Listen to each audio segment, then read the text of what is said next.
आप समझाते हैं कि आखिरकार अभी तक ये रेस्क्यू ऑपरेशन कहां तक पहुंचा है, कितना और वक्त इसमें लग सकता है। मशीन खराब नहीं होती तो अभी तक हम हो सकता है कामयाबी हासिल कर गए होते, लेकिन 12 मीटर की अभी जो है ड्रिलिंग बची है, उससे पहले ये मशीन खराब हो गई। अब मशीन भी ठीक हो गई, अब थोड़ी देर में बताया जा रहा है कि ड्रिलिंग शुरू होगी। और अपने दर्शकों को ये बता दें कि ये मशीन दरअसल ठीक कैसे हुई है। दिल्ली से एक 7 एक्सपर्ट का पैनल रवाना किया गया था, उन्होंने इस ऑगर मशीन को ठीक किया है, इसलिए दोबारा अब इसे ड्रिलिंग का काम किया जा रहा है। ड्रिलिंग में इसलिए भी बाधा आई थी क्योंकि एक सरिया बीच में आ गया था, जिसकी वजह से आगे ड्रिलिंग नहीं बढ़ पा रही थी। लेकिन अब एहतियातन अस्पताल बेड्स तैयार कर लिए गए हैं, कई प्राइवेट और सरकारी एम्बुलेंस को टनल के बाहर लगा दिया गया है। गुफा में फुटबॉल टीम फंसी हुई है। ये बड़ा रेस्क्यू ऑपरेशन जो हम आपको दिखा रहे हैं पिछले 12 दिन से लगातार जारी है और इसमें कई एक्सपर्ट्स की मदद ली गई है जो कि अंतर्राष्ट्रीय स्तर से बुलाए गए हैं, जिसमें विशेषज्ञ आर्नल्ड डिक्स की एक अहम भूमिका है। अब से कुछ ही देर पहले उनसे हमने बातचीत भी की थी, उनकी बातचीत के अंश आपको सुनाएंगे। लेकिन यह भी बता दें कि उत्तरकाशी में जो कुछ भी हो रहा है वो रेस्क्यू ऑपरेशन के इतिहास में मील का पत्थर से कम नहीं है। अगर ये ऑपरेशन कामयाब होता है तो, जिसकी अभी पूरी उम्मीद भी है अर्पिता, तो यकीनन भारतीय रेस्क्यू एजेंसियों का डंका जरूर बचेगा। और बिल्कुल नया, ये हम 2018 में थाईलैंड में जब बड़ा रेस्क्यू चलाया गया था, तो यानी इससे पहले और कितने बड़े बड़े ये रेस्क्यू ऑपरेशन हुए हैं, हम उसकी आपको जानकारी भी दे रहे हैं। दुनिया के कुछ बड़े रेस्क्यू ऑपरेशन के बारे में जल्दी से आपको बताते। 23 जून 2018 को थाईलैंड की गुफा में फुटबॉल टीम के 12 खिलाड़ी और एक कोच फंस गए थे। भारी बारिश के चलते गुफा में पानी भर गया था और इस रेस्क्यू ऑपरेशन में 10,000 से ज्यादा रेस्क्यू कर्मियों को लगाया गया था। 90 गोताखोर लगे थे। लंबी कोशिश के बाद सभी खिलाड़ियों को सकुशल निकाल दिया गया था। और इसके साथ ही 2010 में चिली के खदान से मजदूरों का रेस्क्यू भी बेहद चर्चा का विषय रहा। चिली के सैन जोन्स में सोने और तांबे की खदान में 33 मजदूर फंस गए। 2000 फीट नीचे रेस्क्यू ऑपरेशन चला। 69 दिन रेस्क्यू में लगे थे, तब जाकर सभी मजदूरों की जान बचाई जा सकी। और ऐसी एक तारीख याद आती है 24 जुलाई की भी नहीं। 24 जुलाई 2002 को अमेरिका के पेंसिल्वेनिया के समरसेट काउंटी में एक क्यूक्रिक माइनिंग इंक का एक हादसा भी बेहद भयानक रहा था। खदान में 9 खदान कर्मी, बहुत ही मुश्किल और चुनौतीपूर्ण रेस्क्यू वहां पर चला जब वो फंसे और इस ऑपरेशन को बाद में अंजाम दिया गया। करीबन 77 घंटे के बाद उन्हें निकाला गया और इन्हीं सभी को सिर्फ 22 इंच चौड़ी आयरन रिंग के जरिए बाहर निकाला। और भारत के हिमाचल में भी ऐसा ही हादसा, जब बिलासपुर में यह हादसा हुआ था 2015 सितंबर में। हिमाचल प्रदेश का ये इलाका जहां पर पहाड़ का एक और सुरंग का निर्माणाधीन हिस्सा गिर जाने से 2 मजदूर फंस गए, जिन्हें बाहर निकालने में 9 दिन लग गए थे। और 1989 का रानीगंज, जहां पर कोयला खादान का रेस्क्यू ऑपरेशन बेहद चुनौती भरा रहा। रानीगंज पश्चिम बंगाल में है। कोल इंडिया के खादान में अचानक भारी बारिश हुई, जिसकी वजह से वो भरभरा कर गिर गया। 232 मजदूर वहां पर फंस गए थे। 161 मजदूरों को फौरन निकाला गया था और 65 मजदूरों को बड़ी मशक्कत से निकाला जा सका। कोल इंडिया के इंजीनियर्स जसवंत गिल इस ऑपरेशन के हीरो रहे, उन्हें राष्ट्रीय पुरस्कार भी मिला था। और उत्तरकाशी पहुंचे एक्सपर्ट्स क्या कुछ कह रहे हैं, सुनिए। करने हैं 18 मीटर तक आपको पहुंचना है, तो करीब 12 घंटे का समय आपने बताया। लेकिन बीच में आपने ये भी स्टेटमेंट में कहा कि 2 से 3 घंटे भी लग सकते हैं, तो इसको थोड़ी क्लैरिटी कर दें कि 12-13 घंटे लगेंगे। 3 घंटे तो मैंने नहीं कहा। अभी आपने न्यूज़ लाइन के साथ बातचीत की, वही मैं क्लैरिफिकेशन कर रहा था। मैंने ये कहा कि 12 से 14 घंटे मुझे वहाँ तक पहुँचने में लगेंगे, ठीक है। उसके बाद मुझे वहाँ पर वर्कर्स को असेंबल करके एनडीआरएफ की सहायता से उनको निकालने में 2-3 घंटे का समय लग सकता है, ये मैं कहना चाहता हूँ। उम्मीद करेंगे। कल एनडीआरएफ के लोग अंदर गए हैं, तो क्या हम ये सेफली कह सकते हैं ना कि the pipes are holding it well, everything? Yes yes, we can always. वो उसके माउथ दूसरी साइड तक गए हैं ना एनडीआरएफ के लोग अंदर से? माउथ तक तो नहीं जा सकते हैं। नहीं, जहाँ तक ब्लॉकेज था तो काटा ही ऐसे है, नहीं तो अगर माउथ के मुंह तक पहुंचेंगे नहीं तो काटेंगे कैसे? हाँ, मतलब मेरा कहने का मतलब वही था कि पाइप से। सवाल तो आप खुद ही आपका उत्तर दे रहा है ना कि 45 के मुंह पर एक चीज फंसी हुई है, उसको काटा है। तो मैं उसको काटने के लिए 45 तक जब तक नहीं पहुंचूंगा तब तो काटने को मतलब।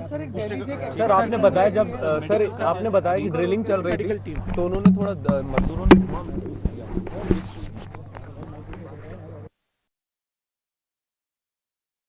रेस्क्यू अब अंतिम चरण में है, कुछ बाधाएं आ रही हैं। हम भगवान से प्रार्थना करते हैं कि जल्दी से जल्दी वो पूरा हो और जल्दी से जल्दी हमारे सभी श्रमिक भाई सकुशल बाहर आएँ। यहाँ पर उनके बाहर निकलने के लिए सारे इंतजाम किए गए हैं। एम्बुलेंस तैयार है, अस्पताल भी पूरी तरह से उनके इलाज के लिए और जो भी चेकअप वगैरह होने हैं वो सब हम लोग कर रहे हैं। उनके परिजनों से भी लगातार हमारे प्रशासन के लोग, स्थानीय लोग, सभी लोग उनका मनोबल बढ़ा रहे हैं और हमारा प्रयास है और सारे विशेषज्ञ इसमें लगे हुए हैं, पूरे मनोयोग से काम कर रहे हैं, पूरी मेहनत से कर रहे हैं। रात दिन रेस्क्यू चल रहा है। माननीय प्रधानमंत्री जी प्रत्येक दिन इसका अपडेट लेते हैं, पूरी जानकारी लेते हैं और लगातार चिंता करते हैं कि जल्दी से जल्दी हो भी कि सभी लोग सकुशल बाहर आए। और आज भी माननीय प्रधानमंत्री जी ने अभी जानकारी ली है, उनको अवगत कराया है और हमारे यहाँ पर लगे हुए सारे विशेषज्ञ जो बाहर से भी आए हुए हैं उन सभी का भी क्योंकि बड़ा इसमें योगदान है। निश्चित रूप से सभी का कठिन इस चुनौती को सभी लोग जो है अपना मानकर उस पर काम कर रहे हैं।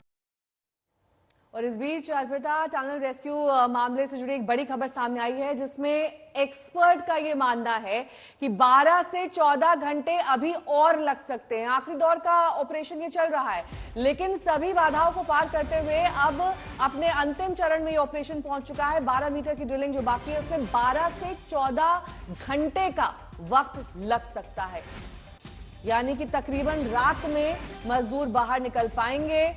जब 12 बजे मध्य रात्रि में ये ड्रिलिंग ऑपरेशन कंप्लीट हो पाएगा और मजदूरों को बाहर निकाला जा सकेगा।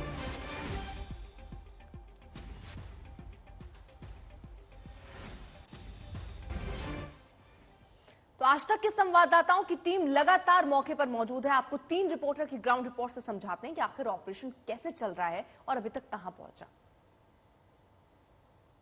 अब जब ड्रिलिंग को आगे बढ़ानी है तो उसके लिए जो मशीन का प्रॉपर हिस्सा है जिसमें बेरिंग है वो काटेगी और उसी के दुरुस्त के लिए दरअसल अब से थोड़ी देर पहले इक्विपमेंट आना शुरू हो गया है।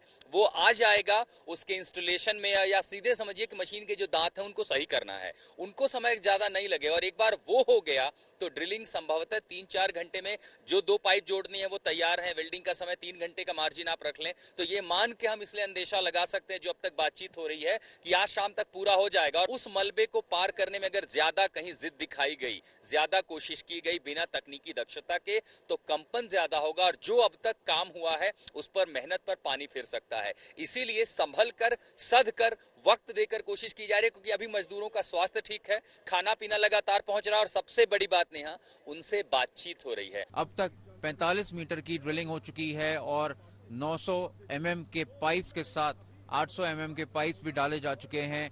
12 मीटर का ये सफर तय करना है। 12 मीटर के पार जब पाइप थ्रू हो जाएगा और उस पार पहुंच जाएगा तब श्रमिकों को निकालने के लिए एनडीआरएफ ने एक रणनीति बनाई है जिसमें एनडीआरएफ के जो जवान हैं वो एक एक करके पाइप के उस पार जाएंगे और फिर वहां से श्रमिकों को पुली के माध्यम से एक एक करके बाहर निकाला जाएगा। इसमें समय लगेगा करीब 20 से 30 सेकंड एक श्रमिक को बाहर निकालने में लग सकता है। VK Singh, general VK Singh और पुष्कर सिंह धामी दोनों जायजा ले रहे हैं। ऑपरेशन का जो माइन्यूट डिटेल्स हैं, फाइन डिटेल्स हैं, वो खुद खड़े होकर देख रहे हैं आखिरकार किस तरह से क्या प्रोग्रेस हो रहा है, क्या ऑब्स्टिकल्स आ रहे हैं, किस तरह से इससे निपटा जाए। अहम बात यह है आखिरी स्टेज है, कोई भी मिस्टेक नहीं चाहता। एक्सपर्ट्स और जो एजेंसीज हैं वो चाह रहे हैं कि कोई भी मिस्टेक अब ना हो। हमने पहले ही कल बहुत सारी देरी देखी है जब आयरन स्ट्रक्चर आ गया बीच में, उसको काटने में बहुत ही ज्यादा डिफिकल्टी का सामना करना पड़ा। सेंट्रल एजेंसीज को, एनडीआरएफ के जवानों को भेजा गया था, उनको गैस कटर्स और हाइड्रोलिक कटर्स से काट के वो आयरन स्ट्रक्चर्स हटाए गए और उसके बाद रीअसेंबलिंग का काम जो है वो शुरू हो गया। ये कंफर्म है।